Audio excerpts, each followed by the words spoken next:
창세기 6장 말씀에 노아는 여호와께 은혜를 입었더라 말씀합니다. 노아가 죄악이 팽배한 시대에 하나님을 기쁘시게 한 믿음의 사람이 된 것은 하나님의 은혜를 입은 사람이었기 때문이라는 것입니다.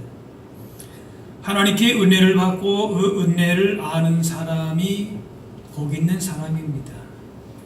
반대로 은혜를 모르는 사람이 제일 불행한 사람입니다. 모든 것이 갖추어져도 은혜를 모른다, 만족함이 없다, 감사함이 없다, 그러면 행복한 사람이 아니죠.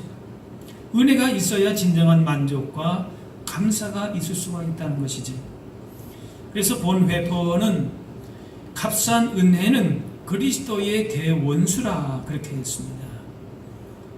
하나님의 은혜는 세상의 그 어떤 가치와도 비교할 수 없는 선물이고 정말 복된 것인데 싸구려 취급하지 않도록 해야 한다는 겁니다.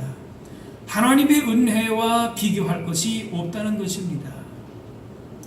하나님께서 주시는 것 이외에는 다 값싸다라고 하는 거죠. 비교할 수 없다라고 하는 것입니다.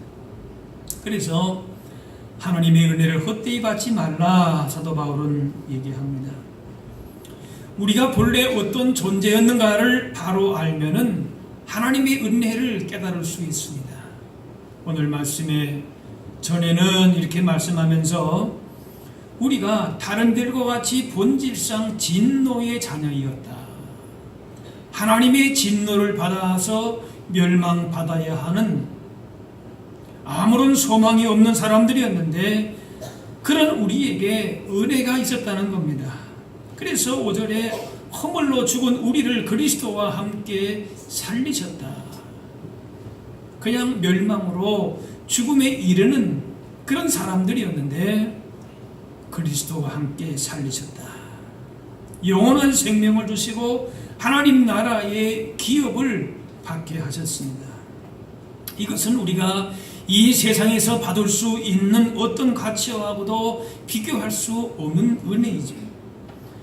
오늘 본문의 4절에도 긍휼이 풍성하신 하나님이 우리를 사랑하신 그 큰 사랑을 인하여 그랬습니다. 하나님이 베푸신 사랑은 은혜는 풍성합니다. 큰 사랑입니다. 세상의 그 어느 것과 비교할 수가 없는 것입니다. 이렇게 엄청난 복을 받았는데 8절의 말씀 보니까 그 은혜에 의하여 믿음으로 말미암아 구원을 받았다. 이것은 하나님의 선물이다. 구원은 선물로 받는 것인데 우리의 할 일은 그러면 무엇인가? 그냥 그저 주어지는 구원의 은혜를 선물로 받고 누리면 되는 것입니다. 그냥 받는 것이 따라합시다. 하나님의 은혜는 그냥 받는 것입니다. 그냥이라고 하는 말이 표준어인가 사투리예요? 표준어죠. 그냥 거저 받는다, 그냥 받는다, 공짜로 받는다, 그런 말이에요. 공짜를 싫어하는 사람은 없을 것입니다. 그래서 공짜라면 양잿물도 마다하지 않는다 합니다. 그런데 세상에는 또 공짜는 없다 그래요. 공짜인 줄 알았다가 나중에 더 큰 대가를 지불하게 하는 그런 상술도 있지 않습니까? 그래서 공짜다 그러면은 의심부터 하게 됩니다. 또 공짜라고 하면은 별 쓸모없는 물건일 가능성이 있습니다. 그래서 공짜라고 하면은 뭐 그저 그런 것이겠지 하고 별로 반가워하지를 않습니다. 그래서 얻는 것만큼 지불을 해야 하고 또 지불한 만큼 얻을 수 있는 것이 삶의 중요한 원리이기도 합니다. 좋은 것을 얻기 위해서는 대가를 지불해야 하고 노력과 수고가 있어야 하는 것입니다. 그래서 좋은 것을 가졌다라고 하는 것은 그것을 위한 대가가 지불됐다는 것을 의미합니다. 그런데 우리가 지불할 수 있는 한계를 훨씬 뛰어넘는 것을 얻을 수 있는 방법이 무엇인가라고 하는 것입니다. 대가를 지불하지 않고 얻을 수 있는 방법이 과연 있기는 한가라고 하는 것입니다. 가령 돈이 10만 원 있는데 정말 갖고 싶은 다이아몬드의 반지 가격이 1,000,000원입니다. 그걸 소유할 수 있는 방법은 뭐가 있겠습니까? 10만원밖에 없는데 훔쳐오는 겁니까? 그거는 불법이죠. 합법적으로 또는 대가도 지불하지 않고 가질 수 있는 방법이 있는데 그게 바로 공짜이지요. 그런데 내가 원한다고 그렇게 귀한 거, 내가 이 10만원밖에 없는데 1,000만원짜리 다이아몬드 갖고 싶다고 해서 공짜가 됩니까? 안 되죠. 공짜는 전적으로 그 1,000만원짜리 반지를 가지고 있는 사람이 줘야, 그냥 거저 줘야 그게 내 거 되는 겁니다. 그게 방법이에요. 주는 사람의 의지로 대가를 받지 않고 그렇게 받는 것이다 라고 하는 거죠. 예수님은 이러한 하나님의 은혜를 탕자의 비유를 통해서 말씀하셨습니다. 유산을 방탕하게 쓴 탕자를 받아주는 아버지의 모습을 통해서 은혜를 설명하셨다 그 말이에요. 아들이 아버지 재산을 다 탕진하고 돌아왔습니다. 그런데 그 아들을 안아주고 거기서 모자라서 잔치를 베풀고 그랬습니다. 이거 하나님의 은혜다, 사랑이다 라고 하는 거지. 자, 그런데 이 비유에서 은혜의 반대 지점에 있는 인물이 나오는데 바로 이 탕자의 형이 나옵니다. 이 형이 오늘 본문에서 말씀하는 이 은혜와 반대 지점에 있는 사람으로 나옵니다.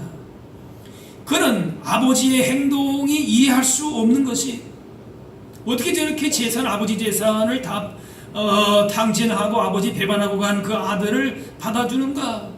아니 이런 녀석에게 그것도 모자라서 잔치를 베풀어 주는가? 도대체 아버지는 어떤 사람인가? 그러면서 화를 냅니다. 아버지의 이러한 행동은 탕자의 잘못을 아무 그 책임 소재가 없이 용인하는 것처럼 보입니다. 공의가 실종된 것처럼 보이기도 합니다. 그래서 선뜻 이것이 은혜라면은 이거 참 이해하기가 어렵다. 이런 사람을, 이런 아들을, 이런 놈을 어떻게 받아주는가? 근데 5절이 이것을 말씀하고 있습니다. 허물로 죽은 우리를 그리스도와 함께 살리셨고 너희는 은혜로 구원을 받은 것이라. 죄로 말미암아 당해야 하는 모든 것을 그리스도께서 이미 다 받으신 것입니다. 그러므로 공의가 실종된 것이 아닙니다. 오히려 갚을 수 없는 값비싼 대가가 이미 치러져 있습니다. 결코 값싼 은혜가 아니라고 하는 겁니다. 아이 공짜 그거 뭐 별거 있겠나? 저렇게 하다가 상술처럼 그저 이렇게 미끼로 끌다가 나중에는 그냥 이렇게 다 덮어 씌우는 거 아닌가? 그렇게 생각한단 말이죠. 그런데 값싼 것이 아니라고 하는 거예요. 대가가 이미 치러졌다는 겁니다. 하나님의 독생자의 희생을 통한 은혜입니다. 이제 그 은혜를 받아들이기만 하면 되는 것이지요. 어느 한쪽의 수고와 희생과 기다림의 인내를 통해서 그 은혜가 임한 것입니다. 은혜가 공짜인 이유는 이미 대가가 주어졌고 더 이상 지불할 필요가 없기에 공짜이지만은 결코 값싼 것이 아닙니다. 오히려 대가를 지불할 수 있는 것으로 낮추어 버릴 때에 그 은혜는 값싼 은혜가 되고 맙니다. 은혜가 공짜로 구원이 공짜로 주어진 것은 누구든지 자랑하지 못하게 하기 위함이라 그랬습니다. 우리에게 주어진 구원 때문에 우리가 자긍심을 갖고 감사하고 기뻐할 수는 있지만은 그러나 내가 잘해서 내가 능력이 있어서 그런 것처럼 자기 자랑으로 될 수는 없다는 것입니다. 그것은 구원을 공짜가 아닌 것으로 만들기 때문에 그렇습니다. 하나님은 구원을 공짜로 주시는데 자꾸 대가를 지불하겠다고 하는 것은 하나님의 호의와 사랑을 거절하는 것입니다. 따라합시다. 하나님의 은혜는 그냥 받으면 됩니다. 네, 거저 받으면 되는 거예요. 아이고 내가 이거 참 1,000만원 내가 10만원밖에 없는데 1,000만원짜리 다이아몬드를 그냥 받다니요. 이거 내가 조금이라도 좀 드리겠습니다. 아니란 말이죠. 그렇게 받는 게 아니란 말이에요. 그냥 거저 받으면 된다 그 말이에요. 인간의 죄가 아무리 심각해도 그것 때문에 망하는 것이 아닙니다. 죄의 문제를 해결해 주시는 하나님의 사랑, 십자가의 은혜를 바라보지 않기 때문에 망하는 겁니다. 내가 그 문제를 해결해 보려고 내 인간의 능력으로 뭔가를 해결해 보려고 하는 것이 그렇게 할 때에 그것이 답이 될 수 없다는 겁니다. 탕자의 이야기에서 큰 아들은 이미 아버지의 은혜를 받고 있음에도 그것을 알지 못하고 받아들이지 못하는 대표적인 사람으로 나옵니다. 그래 아버지가 그 큰아들에게 하는 말이 있습니다. 예, 너는 항상 나와 함께 있으니 내 것이다, 내 것이로다. 이 지금 돌아온 이 탕자에게 쓴 장치 비용, 이 재산보다도 더 많은 것을 너가 이미 소유하고 있다. 사랑을 받지 못한다고 생각하는데 나는 너와 항상 함께 있지 아니했느냐라고 하는 것입니다. 아마도 큰 아들은 아버지에게 잘 보이려고 많은 노력을 하고 모범생으로 자라왔을 것입니다. 그런데 큰 아들은 여전히 은혜 안에 있지를 못하는 것입니다. 그 어떤 선행과도 상관없이 주어지는 아버지의 은혜의 선물은 경험하지 못한 것입니다. 예수님께서 우리가 치러야 할 죄값을 다 치르셨기 때문에 단지 우리는 하나님의 은혜를 바라고 그 사랑 안에 거하기만 하면은 되는 줄로 믿습니다. 그래서 이 아버지의 사랑을 기억하고 돌아온 둘째 아들이 이제는 탕자가 아니라 아버지의 사랑을 기억하지 못하는 큰 아들이 탕자가 된 것입니다. 하나님의 은혜를 이성적으로 판단해서는 이해하지를 못합니다. 은혜는 이성적으로 판단해서 받는 것이 아니라 어떻게 받아요? 공짜로 거저 받는다 그 말이에요. 단순하게 은혜를 받아들이는 것이 어렵다면 어려울 수가 있을 것입니다. 그러나 어린아이처럼 단순하게 그 은혜를 선물로 받아들일 때에 세상에 주지 못하는 참된 은혜의 삶을 누리게 될 줄로 믿습니다. 거저 받아야 돼요. 그냥 받으면 되는 거예요. 공짜로 받으면 되는 것이. 에베소 교인들은 공중의 권세 잡은 자를 따라서 세상 풍속을 쫓아서 허물과 죄 가운데 살았습니다. 하나님을 떠나서 죽은 사람들로 비참한 형편에 있었습니다. 그런 그들에게 구원이 임했습니다. 멸망으로 향하던 자들이 영생을 얻고 하나님의 자녀가 되었습니다. 하늘 시민권을 가진 사람들이 되었습니다. 얼마나 놀라운 은혜이고 복입니까? 그런데 이런 복을 받기 위해서 지불했던 것은 아무것도 없다라고 하는 것이, 뭔가 지불해야 했다면 그 대가가 너무 커서 지불할 능력이 없었을 것입니다. 그래서 이 구원은 그냥 공짜로 주어져야 했습니다. 오직 은혜, 오직 공짜 외에는 구원을 얻을 수 있는 방도가 없었습니다. 공짜가 되기 위해서는 아까도 말씀한 대로 주는 사람이 그렇게 마음을 먹어야 합니다. 바로 4절이지요. 긍휼에 풍성하신 하나님이 우리를 사랑하신 그 큰 사랑을 인하여 하나님께서 멸망과 죽음에 처한 비참한 인생에 대한 불쌍한 마음을 가지셨습니다. 내가 그에게 구원의 선물을 주지 아니하면 그대로 마귀에 잡혀서 멸망의 길로 소망 없는 인생, 비참한 인생으로 끝나겠구나. 그 스스로서는 할 수 있는 것이 아무것도 없다는 것입니다. 아무리 세상에 값비싼 대가를 치르더라도 그 죽어가는 인생에게 내가 공짜로 그 구원을 줘야 되겠다. 하나님이 그렇게 작정하신 것입니다. 그렇게 구원을 베푸시면서 은혜로만 그것을 얻을 수 있도록 그렇게 하셨습니다. 그 은혜를 입은 사람들이 바로 죽었던 사람들입니다. 죽은 사람이 살아나는데 얘 스스로 살아날 수 있는 확률이 어떻게 됩니까? 0%입니다. 죽었던 사람이 스스로 살아난다? 어떻게 살아납니까? 옆에서 최소한 흔들어 깨우든지 약물을 투입하든지 어떻게든 간에 도와줘야 되지 스스로 살아날 확률은 없는 것이죠. 따라서 살리시는 하나님의 능력이 100%가 됩니다. 그렇기 때문에 우리가 받은 구원은 바로 공짜인 것이에요. 만약 구원을 얻는 사람의 능력이 1%만 되어도 그것은 공짜가 아니지요. 처음에는 공짜라고 하고 나중엔 사람들을 모은 다음에 가격을 말하는 그런 속임수가 아닙니다. 또 공짜라고 해서 그저 그렇고 그런 쓸모없는 것도 아닙니다. 우리의 구원은 가장 귀한 것이라서 공짜가 아니면 주실 수 없는 것이고, 그것을 주시는 분이 긍휼에 풍성하시기 때문에 아무 대가도 바라지 않고 공짜로 거저 주신 것입니다. 이것을 은혜로 받는 구원이라고 합니다. 받을 자격이 도저히 없는 사람에게 아무 대가도 없이 귀중한 것을 준다는 것입니다. 우리는 뭔가를 더해서 하나님의 사랑을 받는 것도 아니고, 또 우리가 뭔가 잘못하고 실수했다고 해서 우리가 덜 사랑받는 것도 아닙니다. 하나님은 우리가 죄인 되었을 때에 사랑하셨습니다. 그래서 우리의 그 어떤 행위는 우리를 향한 하나님의 사랑에 조금 더 영향을 미치지를 않는 것이다, 그 말이에요. 그러면 우리의 행위가 선한 것이 아무런 의미나 소용도 없는 것인가 하는 질문을 할 수가 있을 것입니다. 그래서 10절을 말씀합니다. 우리는 그가 만드신 바라 그리스도 예수 안에서 선한 일을 위하여 지으심을 받은 자니 말씀합니다. 우리의 행위로 구원받은 것은 아니지만은 올바르게 살아야 하는 것은 우리가 그 일을 위해서 지으심을 받았기 때문이다라고 하는 말씀입니다. 아무리 선한 일을 많이 해도 그것으로서는 구원받을 수는 없습니다.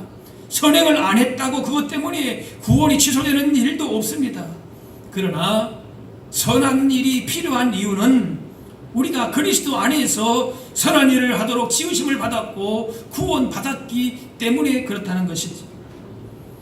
그래서 선한 행실로 우리가 은혜 받은 구원받은 사람임을 증거해야 되는 것입니다. 이렇게 은혜의 삶을 누리지 못하면 각박하게 살 수밖에 없습니다. 삶의 여건이 좋아져도 은혜의 삶을 경험하지 못하면 그 인생에 참 평안함과 만족을 누릴 수가 없습니다. 나의 인생에 가장 중요한 것은, 따라합시다.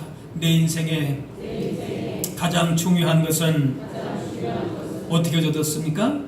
은혜로, 공짜로. 뭐 어떤 책에는 가장 중요한 건 유치원 때 배웠다, 뭐 그런 책도 있는데, 유치원 때 배웠다고, 언제 배웠다고 중요한 게 아니에요. 내 인생에 가장 중요한 것은 위로부터 거저 주어지는 것인 줄로 믿습니다. 이 은혜를 경험해야 돼요. 그리고 이 은혜 받은 자로서의 선한 행위가 그 삶을 통해서 증거된다라고 하는 것이에요. 이런 은혜가 내 삶에 경험되지 못할 때에는 우리 인생에 평안함이 없어요. 세상의 것 다 가져왔다 할지라도 이 구원의 은혜를 경험하지 못한다 그러면 만족이 없고 참 기쁨이 있을 수가 없고 다른 사람의 허물을 용서하고 포용하지를 못하는 겁니다. 이 은혜로 채워지지 못하기 때문에 가족과 이웃과 나라 간의 틈은 벌어지고 담은 높아져만 가는 것입니다. 원인이 다른 데 있는 것이 아닙니다. 영화 바베트의 만찬이라고 하는 영화를 보게 되면은 은혜를 경험하지 못하는 어느 마을에 늘 반목과 시기와 다툼이 있었습니다. 그런데 바베트라고 하는 사람이 자기의 재산을 다 이렇게 내어서 만찬을 베풀고 그러면서 점점 화해되고 하나가 되어가는 과정입니다. 이 바베트라고 하는 사람은 혼자 누리는 기쁨보다도 은혜를 함께 나눔으로 얻을 수 있는 기쁨을 택했습니다. 은혜로운 삶을, 거저 주는 삶을 택한 것이지요. 그래서 만찬을 통해서 마을 사람들은 모두 다 은혜의 놀라운 능력을 경험하게 됩니다. 그곳에 참석했던 어떤 한 장교가 이런 고백을 했습니다. 은혜가 요구하는 것은 아무것도 없습니다. 믿음으로 기다리다 감사로 인정하면 그뿐입니다. 오늘날 우리는 은혜를 말하고 사랑을 말하지만 그저 베푸는 은혜와는 거리가 먼 생활일 때가 많습니다. 참된 은혜를 알지 못하고 탕자의 형과 같은 비은혜의 삶을 살아갑니다. 그래서 데이빗 시멘즈라고 하는 분은 이렇게 얘기합니다.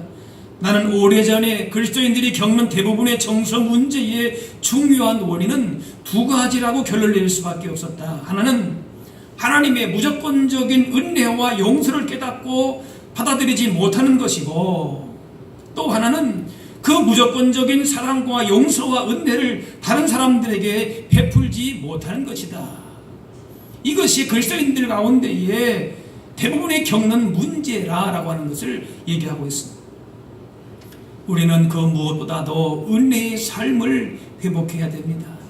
가정을 하나님의 은혜로 채우고 교회 안에도 은혜를 귀하게 여기고 그 은혜를 세상 가운데 나누고 증거할 수 있어야 할 것입니다. 그래서 성도는 하나님의 은혜를 바로 알고 그 가치를 아는 만큼 복된 삶을 살게 되는 것입니다. 독수리는 다양한 비행 기술과 힘을 가지고 공중의 제왕으로 날아다닙니다. 그러나 독수리가 그가 모든 기량을 발휘하기 위해서는 적절한 바람이 있어야 한다고 합니다. 일반적으로 새들은 수평으로 부는 바람을 타고 날아간다고 하고 비행기도 수평으로 부는 바람을 타고 날아갑니다. 그런데 수직으로 부는 바람을 탈 줄 아는 것이 바로 독수리라고 합니다. 그래서 그 능력으로 하늘의 제왕으로 군림을 한다 그럽니다. 바로 독수리는 이 상승 기류가 어디에 있는지를 알고 그곳에서 날개를 핀다고 합니다. 자기 힘으로 날아오르는 것이 아니라 상승 기류가 있는 산봉우리나 계곡에 있다가 수직으로 바람이 불면은 날개를 활짝 펴서 그 상태로 하늘 높이 다른 새들은 날아오를 수 없는 높은 곳으로 피상을 한다고 합니다. 그래서 바로 이 말씀, 이 내용을 이사야 선지자가 인용을 하는 것이에요. 오직 여호와를 앙망하는 자는 새 힘을 얻으리니, 하나님의 은혜를 받는 자가 새 힘을 얻고 하나님의 능력을 받는 자가 참으로 능력 있는 삶을 살아갈 수 있는데, 마치 뭐와 같으냐? 뭐와 같다 그럽니까? 독수리의 날개침이 올라감 같을 것이다. 독수리가 어떻게 날아간다고요? 하나님의 은혜를 아는 사람들은 독수리가 자기의 힘으로 날아가는 것 같지만은 실제에 그의 힘은 어디에 있는가? 수직에서 날아오르는 그런 상승 기류를 타서 올라간다는 거예요. 그게 독수리 날개침 같은 그런 힘이다 그 말이에요. 인생의 수직 바람과 같은 하나님의 도심의 바람을 타고 단번에 삶의 그 어떤 장애물도 뛰어넘게 되는 것입니다. 그 무거운 독수리가 어떻게 그렇게 높이 비상을 하는가? 바람을 잘 이용한다는 것이요. 그래서 뛰어가도 곤비치 않고 걸어가도 피곤하지 않게 되는 것입니다. 삶의 기적은 수직으로 부는 바람과 같습니다. 많은 사람들은 수직으로 부는 바람의 존재를 잘 알지도 못할 뿐더러 탈 줄도 모릅니다. 그러나 성도는 이 수직으로 부는 독수리의 날개침 같은 그런 바람을 타는 은혜의 바람을, 은혜의 파도를 탈 줄 알아야 할 줄로 믿습니다. 배가 무리해서 힘있게 나아가기 위해서는 능숙한 선장과 강한 엔진도 있어야 되지만은 중요한 것은 그 배를 떠받쳐주는 물의 힘입니다. 우리의 삶을 진정으로 힘있게 떠받쳐주는 것은 바로 은혜의 강물입니다. 내가 나된 것은 하나님의 은혜로 된 것이니, 바울은 복음을 위해서 수고하고 땀 흘렸습니다. 평생 복음 전하고 교회를 세우고 봉사했습니다. 그러나 그는 그렇게 고백합니다. 이렇게 내가 주의를 위해서 힘쓰고 봉사하고 섬기는 것은 하나님의 은혜로라. 따라합시다. 나된 것은 하나님의 은혜로다. 예, 은혜가 먼저 있어야 돼요. 은혜로 사는 법을 우리가 알아야 합니다. 내가 가진 모든 것이 은혜를 받았다고 생각해야 우리 가진 것을 이웃들을 향해서 내놓을 수 있는 것입니다. 자기의 노력의 대가라고 생각하게 되면은, 당연한 것이 생각하게 되면은 우리가 이렇게 은혜의 삶을 살아갈 수가 없는 것이에요. 우리의 손이 아까울 수밖에 없는 것, 인생해질 수밖에 없는 것이지요. 거저 받았으니 거저 주는 것, 이것이 은혜의 의식입니다. 내가 복음을 전할지라도 사랑할 것이 없으면 내가 부득불할 것이다. 받은 은혜가 큰데 이것을 내 자신만 간직하고 있다. 그것은 죄라는 것입니다. 바울이 이렇게 고백하는 이유는 실제 자기가 받은 은혜가 너무나도 크기 때문에 그런 것입니다. 측량할 수 없는 그리스도의 풍성이라 그랬습니다. 너무나도 큰 은혜, 큰 사랑을 내가 지금 받았다는 것입니다. 우리의 삶의 몇 퍼센트는 하나님의 은혜이고 몇 퍼센트는 자신의 노력, 여행이 아닙니다. 따라합시다. 100% 하나님의 은혜입니다. 예. 우리가 예수 믿게 된 거, 예수 믿고 지금까지 오게 된 거, 그 모든 것이 하나님의 은혜라고 하는 것이, 그러므로 그 은혜를 받은 자로서의 합당한 삶을 살아야 되는 것이, 받은 은혜를 통해서 은혜가 없는 이 각박한 시대 가운데에서 은혜를 누리고 은혜를 증거하는, 그래서 참으로 복 있는 인생을 살아갈 수 있어야 할 줄로 믿습니다. 세상 사람들은 노력하라, 땀 흘려라, 그러면 좋은 일이 있을 것이다, 수고하라, 노력하라, 그렇게 말합니다. 그러나 이렇게 수고하고 노력해도 은혜가 빠진 이런 노력에는 진정한 기쁨과 감사와 만족감이 있을 수가 없다는 겁니다. 따라합시다. 은혜의 삶이 복입니다. 예. 내 노력, 내 수고로, 무슨 여행으로 아니에요. 우리는 철저하게 은혜로 사는 삶이 돼야 돼요. 은혜의 바람을 탈 줄 알아야 된다, 그 말이에요. 진방한 아들을 받아들이는 아버지의 행동은 큰 아들의 입장에서는 이해가 되지 않는 답답한 처사입니다. 그렇기 때문에 은혜를 모르니까 어떻게 합니까? 화를 냅니다. 불평합니다. 원망합니다. 기쁨과 감사가 다 사라져 버립니다. 하베트가 엄청난 돈을 마을 사람들에게 위해서 만탄에 쏟아부은 거 무모한 것 같아요. 어떻게 저렇게 자기 재산을 다 저렇게 쏟아붓는가 미련해 보입니다. 그러나 그 은혜가 마을을 변화시키는 겁니다. 우리에게 베푸신 하나님의 은혜가 그렇습니다.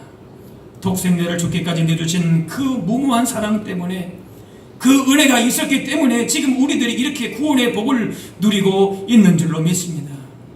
서로의 탐을 높여가는 이 시대 속에서 그리스도 예수 안에서 선한 일을 위하여서 은혜의 삶을 살아감으로 말미암아 진정 은혜 가운데에 우리의 삶의 기쁨이 넘치고 이 세상을 변화시켜 나갈 수 있는 그런 은혜의 삶을 살아갈 수 있는 저와 여러분들이 다 되실 수 있기를 주의 이름으로 축원합니다.